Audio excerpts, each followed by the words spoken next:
ពីខុទាំងឡាយចូលតាំងចិត្តស្ដាប់ឲ្យបានល្អនាពេលចាប់3ខែបន្ទាប់ពីនេះយើងនឹងចូលនិព្វានហើយចូលនិព្វានព្រះអង្គចូលនិព្វានហើយស្រេចតែព្រះអង្គដ៏ចម្រើនដើម្បីភាពស្មោះត្រង់ស្រស់បំព្រងទេវតានិងមនុស្សសូមឲ្យទ្រង់មានព្រះជន្មបន្តទៀតផងបានហើយអានន្ទកុំសុំអ្វីពីយើងទៀត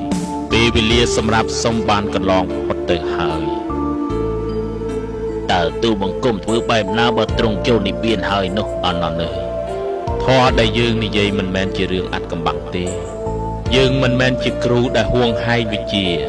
ចូលឧស្សាហ៍ព្យាយាមយកចិត្តទុកដាក់សាងអំពើល្អអ្នកណាមានគំនិតលើផ្លូវល្អហើយរស់នៅដោយការមិនប្រហែសនៅក្នុងព្រះធម៌នោះអ្នកនោះនឹងអាចគេចផុតពីវាលវដ្តសង្សារការស្លាប់រស់ហើយបញ្ចប់នៅទុក្ខយើងនឹងសម្រាកក្រោមដើមឈើនេះមើលនោះដើមរៀងគ្រប់លំដាប់ទៅដោយការដ៏ស្រស់បំព្រងមិនមែនជារដូវកាលរបស់វាពិសេសមែនតែនមើលចុះការនោះធ្លាក់ចុះមកពីលើមេឃទៀតផងនោះមើលហើយពីខុទាំងឡាយចាត់ទុកថាជារឿងដ៏ពិសិដ្ឋគួរឲ្យគោរពគួរឲ្យកោតខ្លាចហើយគួរឲ្យគោរព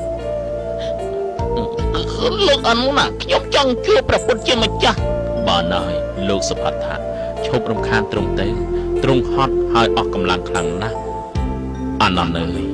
កុំហាមសុផាថាអីឲ្យគេចូលមកនិយាយចុះ